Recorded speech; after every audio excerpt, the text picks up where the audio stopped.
કેમ છો વિદ્યાર્થી મિત્રો? આજે શ્રેણિકનો બીજો લેક્ચર. આપણે કાલે વાત થઈ હતી કે સ્વાધ્યાય 3.1ના 1થી 5 ક્વેશ્ચન છે એ તમારે જાતે ગણવાના છે. એમાં ચોથો અને પાંચમો ક્વેશ્ચન છે એ ટાઈપનું આપણે એક ઉદાહરણ જોયું હતું. હવે ક્વેશ્ચન નંબર જે 4 છે એની અંદર 2x2 શ્રેણિક મેળવવાનો છે અને ક્વેશ્ચન 5 છે એની અંદર 3x4 શ્રેણિક મેળવવાનો છે. બરાબર? તો એવા શ્રેણિકની રચના કરો એ ટાઈપનો આપણે એક એક્ઝામ્પલ જોયો હતો. તો હું તમને ક્વેશ્ચન નંબર 5 છે એનો બીજો ક્વેશ્ચન ગણાવું, કારણ કે આ ક્વેશ્ચન જે છે એ આપણે એક્ઝામ્પલમાં માનાંકવાળો જોઈ ગયા છીએ. તો ચાલો બીજો ક્વેશ્ચન છે એનો આન્સર જોઈએ.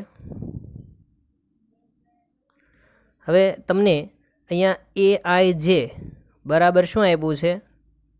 2i - j. બરાબર, આ પ્રકારનું આપ્યું છે. હવે સૌથી પહેલાં તો તમારે કેવો મેટ્રિક્સ બનાવવાનો છે? 3x4. તો આપણે એક શ્રેણિક ધારી લઈએ. એ બરાબર કેવો? તો કે 3 રો હોય અને 4 કોલમ હોય. ચાલો, 3 રો હોય અને 4 કોલમ હોય એટલે પહેલો ઘટક અહીંયા કયો આવે? A11, પહેલી રો પહેલી કોલમ. અહીંયા ઘટક હશે એ પહેલી રો અને બીજી કોલમમાં આવશે. બરાબર, કોલમ કેટલી બનાવવાની છે આપણે? 4. બરાબર, એટલે જો અહીંયા જોતા જજો, આ પહેલી કોલમ, આ બીજી કોલમ, અહીંયા A13 પહેલી રો ત્રીજી કોલમ અને A14 પહેલી રો ચોથી કોલમ.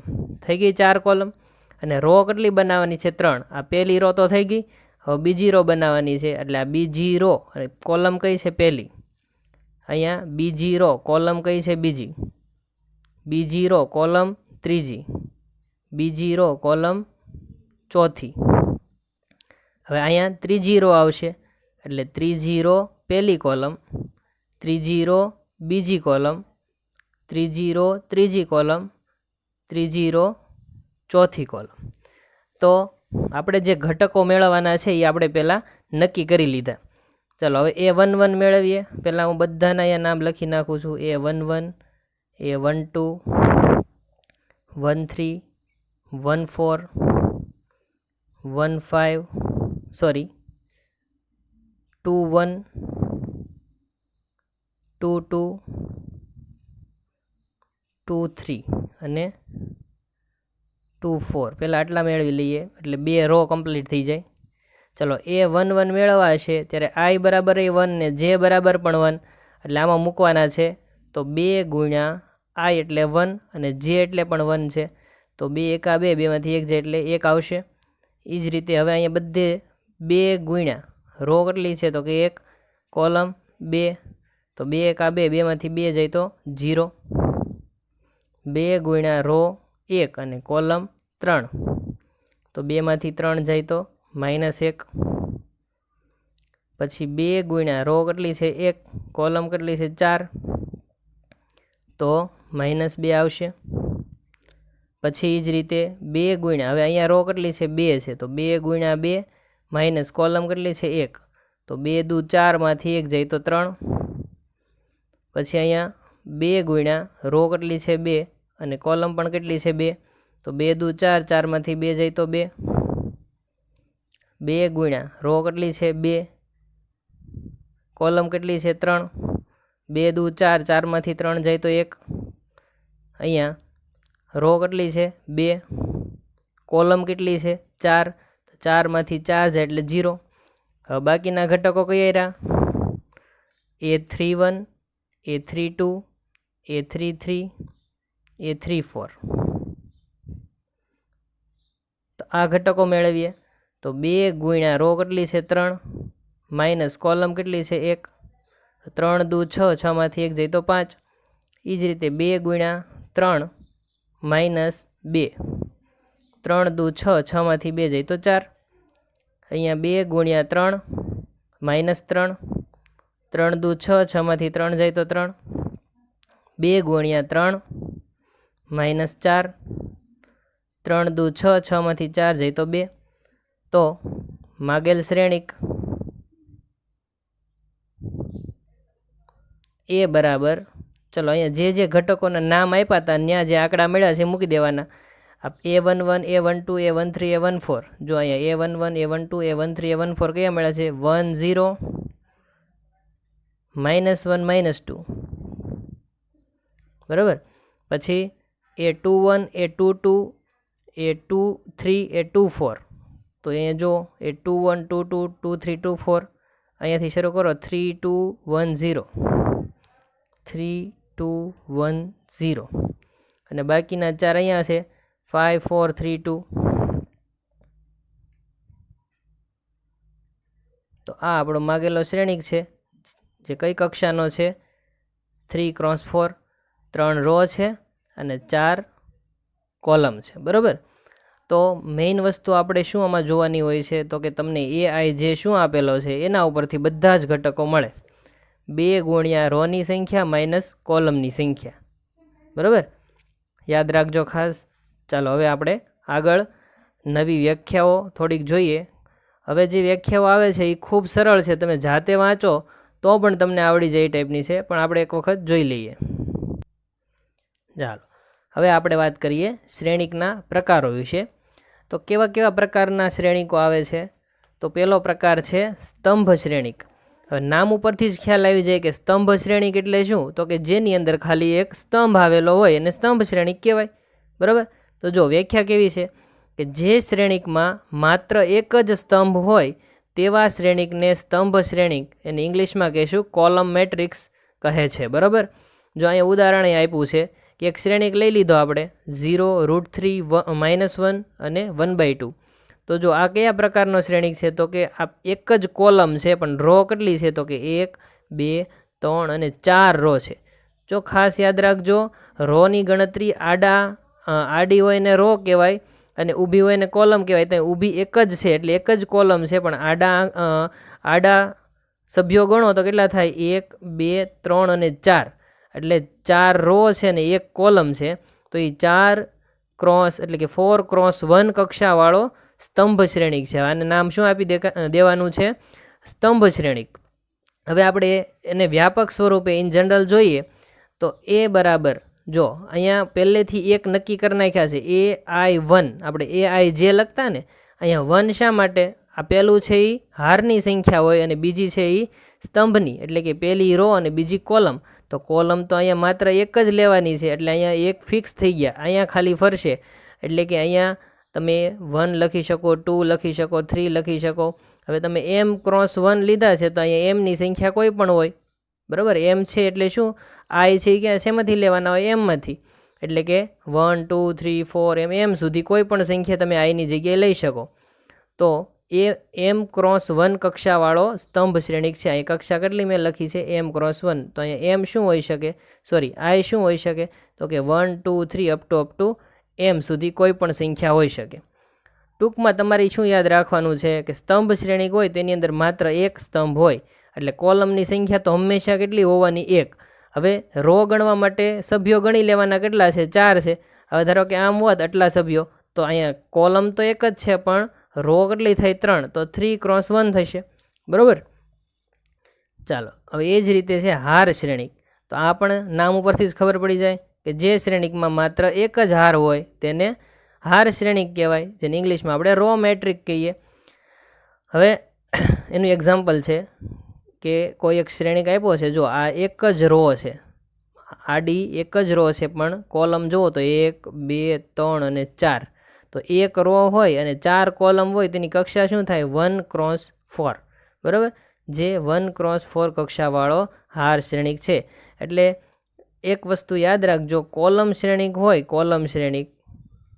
કોલમ મેટ્રિક્સ હોય તો એમાં m×1 જ આવે પાછળની જે કોલમની સંખ્યા 1 જ આવે એ જ રીતે હાર શ્રેણિક હોય તો પહેલો ભાગ છે એ 1 હોય અને પાછળનો ભાગ છે કોઈ પણ સંખ્યા હોય બરાબર હાર છે હંમેશા એક હોય કોલમ કોઈ પણ હોય કારણ કે એ હાર શ્રેણિક છે અને આની અંદર કોલમ એક હોય અને હાર કોઈ પણ હોઈ શકે બરાબર અને અહીંયા તમને વ્યાપક રીતે આપેલું છે કે એ બરાબર જો અહીંયા 1 ફિક્સ કરી નાખી હારની સંખ્યા હાર શ્રેણિક હોય તો હારની સંખ્યા ફિક્સ B1J અહીંયા 1 બરાબર 1 શા માટે હાર શ્રેણિક છે એટલે એક જ હાર હોય એટલે 1×n એનની જગ્યાએ કોઈ પણ સંખ્યા હોઈ શકે એ 1x n કક્ષાવાળો હાર શ્રેણિક છે.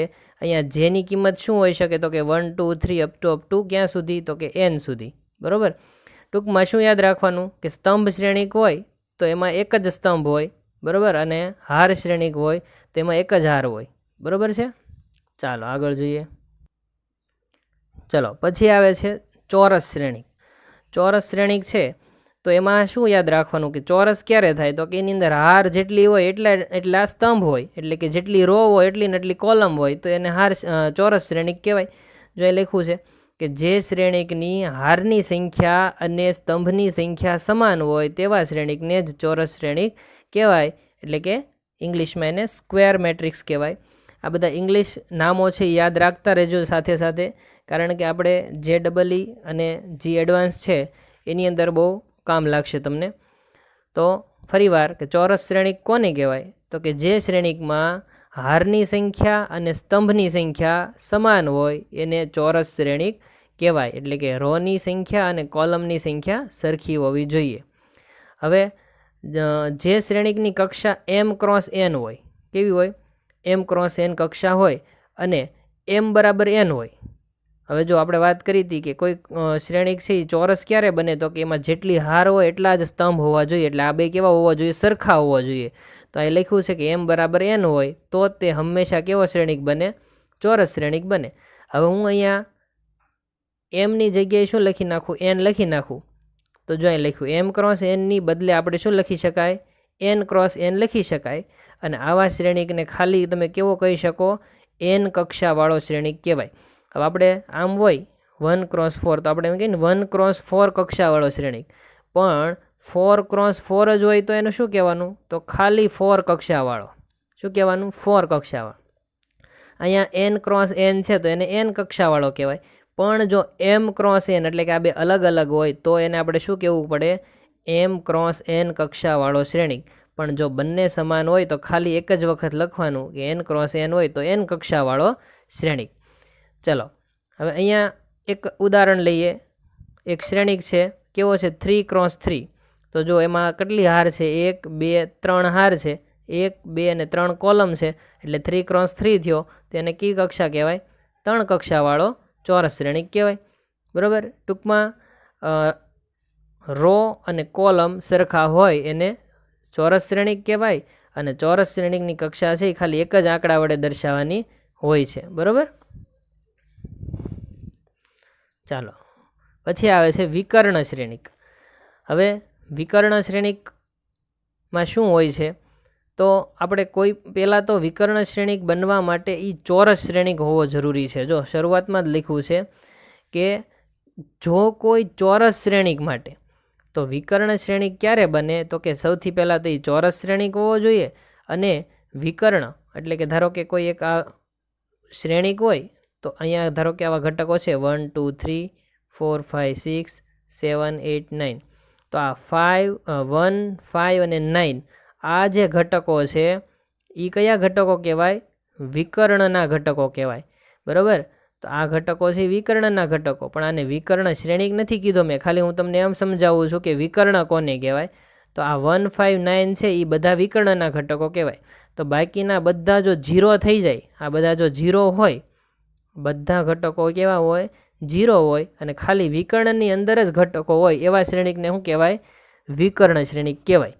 ટૂંકમાં વિકર્ણ સિવાયના બધા ઘટકો જેમાં શૂન્ય હોય એવા શ્રેણિકને વિકર્ણ શ્રેણિક કહેવાય. તો જો કોઈ શ્રેણિક, જો કોઈ ચોરસ શ્રેણિક, નામ આપ્યું છે Bij n×n ના વિકર્ણ ઘટકો સિવાયના બધા જ ઘટકો શૂન્ય હોય. વિકર્ણ ઘટકો સિવાયના બધા જ ઘટકો કેવા હોવા જોઈએ? શૂન્ય હોય. તો બી છે એને વિકર્ણ શ્રેણિક અથવા તો ડાયગોનલ મેટ્રિક્સ કહે છે. બરાબર. વિકર્ણ શ્રેણિકને ઇંગ્લિશમાં શું કહેશું? Diagonal matrix.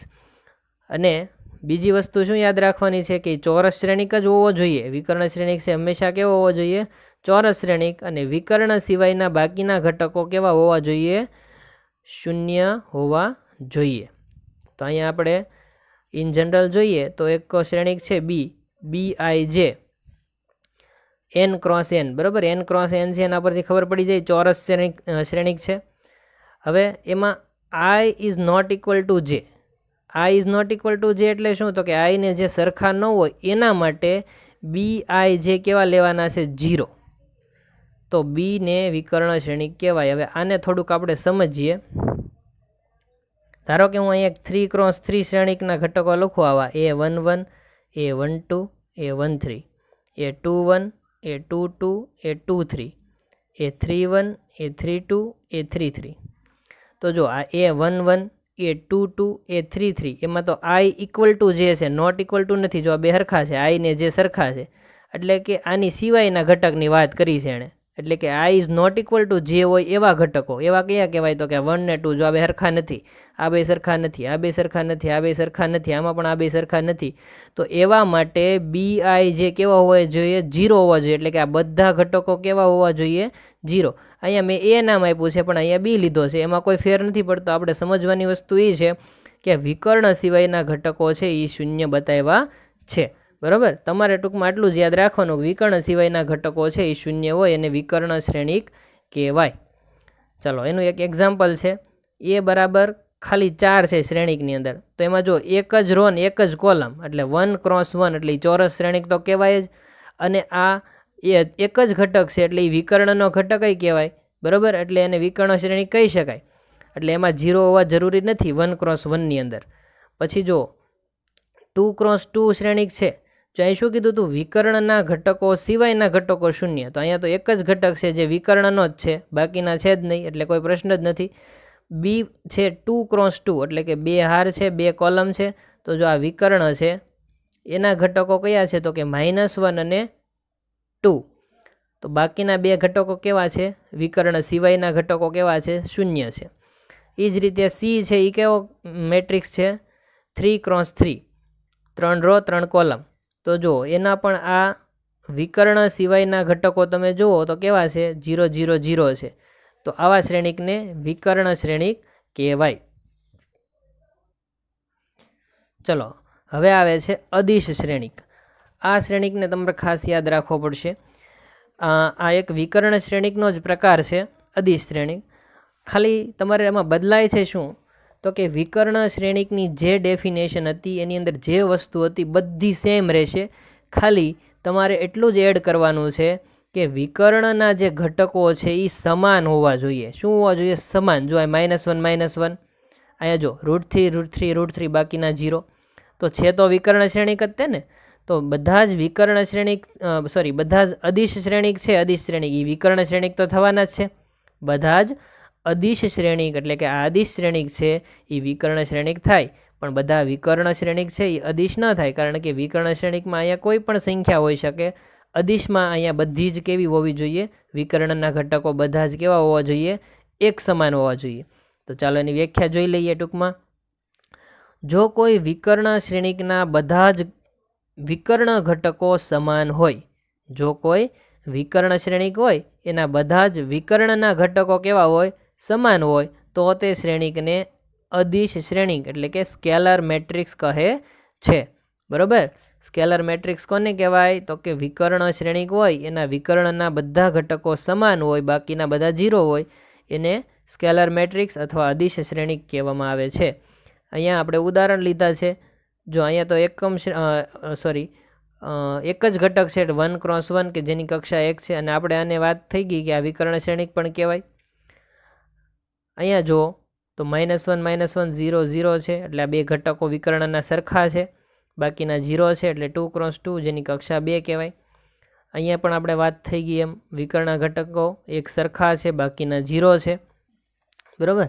ચાલો હવે વાત કરીએ એકમ શ્રેણિકની. તો એકમ શ્રેણિક પણ વિકર્ણ શ્રેણિક ઉપરથી આવશે. યાદ રાખો 3 વસ્તુ છે એ વિકર્ણ શ્રેણિક વાળી આવશે. એક પોતે વિકર્ણ શ્રેણિક, અદિશ શ્રેણિક અને એકમ શ્રેણિક. ફરીવાર વિકર્ણ શ્રેણિક, અદિશ શ્રેણિક અને એકમ શ્રેણિક. આ ત્રણેયની અંદર વિકર્ણ શ્રેણિકનો ઉપયોગ આવશે, બરાબર. ચાલો એકમ શ્રેણિક કોને કહેવાય? તો કે જો કોઈ વિકર્ણ શ્રેણિકના બધા જ વિકર્ણ ઘટકો કેવા હોય? ફિક્સ એક જ હોય, એવું નહીં સમાન હોય કાંઈ નહીં, એક જ હોવા જોઈએ બધા જ. અને બાકીના બધા કેવા હોવા જોઈએ? શૂન્ય હોવા જોઈએ. તો તે શ્રેણિકને એકમ શ્રેણિક એટલે એને કહેવાય આઈડેન્ટિટી મેટ્રિક્સ કહે છે. એકમ શ્રેણિક કોને કહેવાય? તો કે વિકર્ણ હોય એના બધા ઘટકો એક એક હોવા જોઈએ, બાકીના 0. જો અહીંયા તે 1 1 1 બાકીના 0, બરાબર. અને અદિશ તો કહેવાય જ, પણ આને 1 1 1 છે એટલે એને એકમ જ કહેવાય, બરાબર. શું કહેવાય? એકમ શ્રેણિક. એટલે એકમ શ્રેણિક છે એ અદિશ શ્રેણિક કહેવાય, અને અદિશ શ્રેણિક હોય એ પાછો વિકર્ણ શ્રેણિક કહેવાય.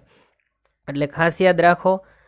ફરીવાર હું તમને વિકર્ણ શ્રેણિક, અદિશ શ્રેણિક અને એકમ શ્રેણિક ત્રણેયની વ્યાખ્યા બોલીને સમજાવું છું ઉદાહરણ સાથે. જો વિકર્ણ શ્રેણિક કોને કહેવાય? તો કે જે શ્રેણિકના વિકર્ણના ઘટકો સિવાયના બાકીના ઘટકો શૂન્ય હોય તો તેને વિકર્ણ શ્રેણિક કહેવાય. અને બીજી એક વસ્તુ ખાસ યાદ રાખો, વિકર્ણ શ્રેણિક છે હંમેશા કેવો હોવો જોઈએ? ચોરસ શ્રેણિક હોવો જોઈએ. પછી વાત કરીએ અદિશ શ્રેણિકની. તો અદિશ શ્રેણિકમાં શું આવે? તો કે જે વિકર્ણ શ્રેણિકના વિકર્ણના ઘટકો એક સમાન હોય અને બાકીના ઘટકો શૂન્ય હોય તો આવા શ્રેણિકને અદિશ શ્રેણિક કહેવાય. પછી વાત કરીએ એકમ શ્રેણિકની, જે અહીંયા તમારી સામે છે. તો કે એકમ શ્રેણિકમાં શું હોય? તો કે કોઈ એક વિકર્ણ શ્રેણિક છે એના વિકર્ણના બધા ઘટકો કેવા હોય? એક હોય, મીન્સ કે 1 હોય. તો એવા શ્રેણિકને કેવો કહેવાય? એકમ શ્રેણિક. બાકીના ઘટકો કેવા હોવા જોઈએ? 0 0 0, બરાબર. ચાલો આગળ જોઈએ.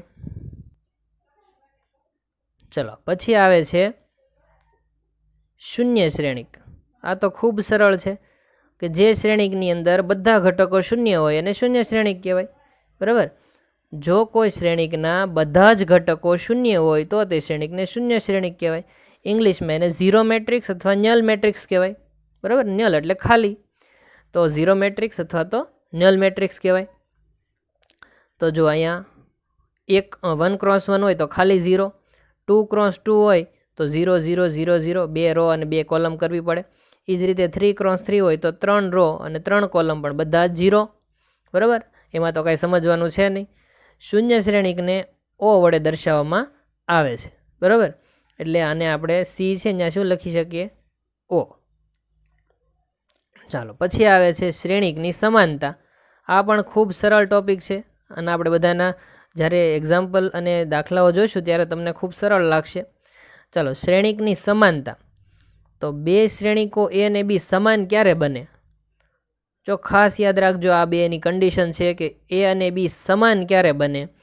તો કે શ્રેણિક એ અને શ્રેણિક બીની કક્ષા કેવી હોવી જોઈએ? પહેલાં તો સરખી હોવી જોઈએ. જો બે શ્રેણિકની કક્ષાઓ સરખી ન હોય તો ક્યારેય સમાન બને નહીં. પહેલી કન્ડિશન આ કે ક્યારે સમાન બને? તો કે બેની કક્ષા છે એ સમાન હોવી જોઈએ. પછી બીજી કન્ડિશન કઈ? તો કે શ્રેણિક એ અને શ્રેણિક બીના અનુરૂપ ઘટકો સમાન હોવા જોઈએ. અનુરૂપ ઘટકો એટલે હું એક ઉદાહરણ આપું તમને અહીંયા. ધારો કે એક શ્રેણિક છે ABCD ઇક્વલ ટુ EFGH. આવો મેં એક શ્રેણિક લીધો, બરાબર. જો આની કક્ષા સમાન હોવી જોઈએ એટલે કે આ 2x2 છે તો આ પણ 2x2 છે. હવે સમાનતા ચેક કરવાની છે એટલે વચ્ચે ઇક્વલ ટુ હોવું જોઈએ. સમાન ક્યારે બને? વચ્ચે ઇક્વલ હોય ત્યારે. હવે એ સમાન છે કે નહીં ચેક કરવા માટે શું કરવાનું? તો કે પહેલાં કક્ષા ચેક કરો, બેની સરખી છે તો કે હા. બીજી કન્ડિશન શું? તો કે ના, અનુરૂપ ઘટકો સમાન હોવો જોઈએ. અનુરૂપ ઘટકો એટલે શું? તો કે અહીંયા એ છે એ, તો એને અનુરૂપ ઘટક અહીંયા કોને કહેવાય? ઈ કહેવાય. અહીંયા બી છે તો એને અનુરૂપ ઘટક કોણ કહેવાય? એફ. સી છે સી તો એને અનુરૂપ જી, અને ડી છે તો એને અનુરૂપ એચ. તો એ છે અને ઈ છે એ બે કેવા હોવા જોઈએ? સમાન હોવા જોઈએ, બરાબર. એ બરાબર ઈ હોવું જોઈએ, બી બરાબર એફ હોવા જોઈએ, સી બરાબર જી હોવા જોઈએ અને ડી બરાબર એચ હોવા જોઈએ. તો આપણે કહી શકીએ કે આ બંને શ્રેણિકો સમાન છે. પછી અહીંયા એક નોંધ લખી છે કે એ અને બી વચ્ચે બરાબરની નિશાની હોય તો સમજવું કે તે સમાન શ્રેણિકો છે, બરાબર. રકમમાં તમને વચ્ચે બરાબર આપ્યું એટલે સમજી લેવાનું કે બે સમાન છે. હવે આપણે એની સમાનતા ચેક કરવાની કે ખરેખર સમાન છે.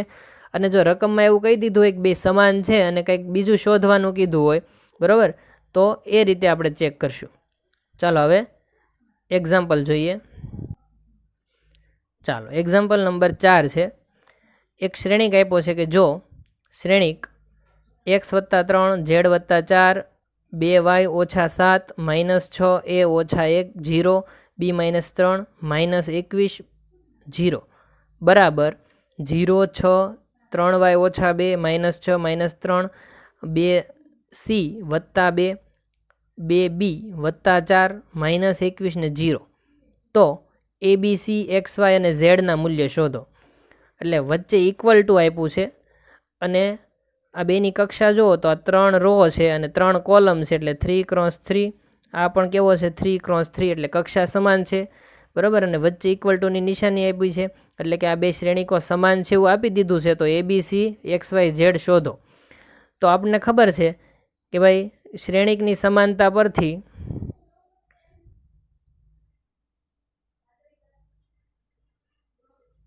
તમે અનુરૂપ ઘટકોને સરખાવી શકો. એટલે કે એક્સ વત્તા 3 છે એની બરાબર શું લખી શકાય 0.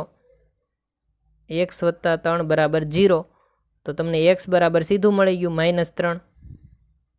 પહેલી કિંમત મળી ગઈ. પછી ઝેડ વત્તા 4 છે એની બરાબર શું લખી શકાય ઝેડ વત્તા 4 બરાબર 6 લખી શકાય. તો સીધું જ છે ઝેડ બરાબર કેટલા થશે 2. ચાલો પછી 2y ઓછા 7 બરાબર 3y ઓછા 2 લખી શકાય. 2y ઓછા 7 બરાબર 3y ઓછા 2.